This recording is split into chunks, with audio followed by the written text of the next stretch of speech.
आपने कहा कि अंग्रेजों से कौन मिला हुआ था। अब मैं कोट कर रहा हूं, सर सैयद अहमद ने किताब लिखी रिसालाए असबाब बगावते हिंद, जिसमें उन्होंने 1857 के बारे में यह लिखा अंग्रेजों को कि यह हिंदुओं का विद्रोह था, मुसलमानों का इससे कोई लेना देना नहीं है, मुसलमान आपकी वफादार कौम है। किताब कोट कर रहा हूं, सर सैयद अहमद की किताब रिसालाए असबाब बगावते हिंद। इसलिए जब आप बोलिए तो बहुत सोच समझ के बोलिए, आए बाएं शाएं मत बोलिए कि अंग्रेजों से। आप सुनिए, सर सैयद अहमद ने दिसंबर 1887 में लखनऊ में और मार्च 1888 में मेरठ में कहा कि हिंदू और मुसलमान दो अलग कौम नहीं है, दो अलग देश हैं, और जब अंग्रेज छोड़ेंगे तो हम हिंदुओं की रियाया नहीं बन सकते, हमें अपनी कलम यानी तलवार को प्रयोग करने का मौका चाहिए। तब साहब सुनिए, सावरकर जी 4 या 5 साल के थे। अब आइए और आगे जब बोलिए तो बड़ा सोच समझ के बोलिए। आप लोग तो ऐसे मतलब बोलने लगते हैं। आप सतीश जी की बात का जवाब देते हैं, अंग्रेजों से कौन मिला था।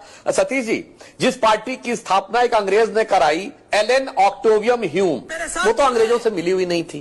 जिसके पहले 25 साल में दर्जनों अध्यक्ष, कांग्रेस पार्टी के अध्यक्ष अंग्रेज सेक्रेटरी रहे। अगर आपको नाम ना पता हो तो बता दो, William Wedenberg, George Yule, Alfred रोब इत्यादि इत्यादि, ये ब्रिटिश सरकार के सेक्रेटरी थे और स्वघोषित लड़ने वाली पार्टी के सदर थे। 1910 में कांग्रेस का अध्यक्ष विलियम वेडनबर्ग ब्रिटिश गवर्नमेंट का सेक्रेटरी था, जिस साल सावरकर जी को 2 जन्मों का कारावास हुआ। अच्छा ये बताइए, ये अंग्रेजों के झंडे के नीचे शपथ किसने ली? 1937 प्रोविंशियल असेंबलीज इलेक्शन में राज्यों की सरकारें कांग्रेस की बनी, किसकी शपथ ली थी? क्वीन के निष्ठा की शपथ यूनियन जैक के नीचे ली थी कि नहीं? 42 की कॉन्स्टिट्यूंट प्रोविंशियल असेंबली में शपथ ली थी कि नहीं? और 2 सितंबर 46 को नेहरू प्रधानमंत्री बने, अंतरिम सरकार में वेवल ने शपथ दिलाई, क्वीन के निष्ठा के नाम की शपथ ली, यूनियन जैक झंडे के नीचे।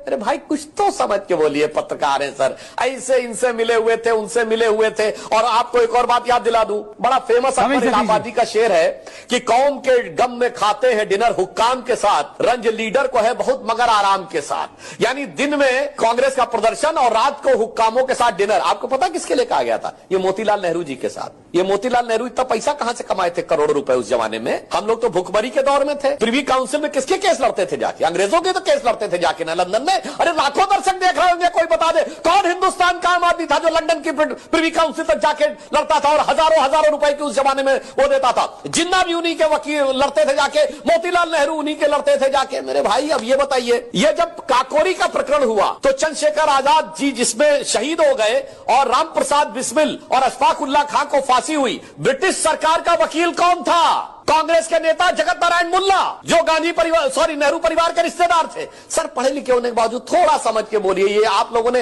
अब बताता हूं, ये जो एक तरफा हिस्ट्री पढ़ाई है ना, इन्होंने कहा सच झूठ, तो मैं साहब से भी कहना चाहता हूं, साहब कुतुब मीनार कुतुबुद्दीन ऐबक ने बनवाई, एक आरटीआई लगाई गई थी 10 साल पहले। एनसीईआरटी से पूछा गया आपने किस आधार पर बताया? हम सब ने किताब में पढ़ा है। एनसीईआरटी ने लिख के दिया हमारे पास कोई डॉक्यूमेंट्री एविडेंस नहीं है कि कुतुब मीनार कुतुबुद्दीन ऐबक ने बनवाई। इसीलिए मैं कह रहा हूं, ये हटा दो ये इतिहास झूठे तुम्हारे। यहां जर्रे जर्रे पे सच है लिखा रे। जो कोई किताबें ना बानी कहेगी तो माटी सभी की कहानी कहेगी।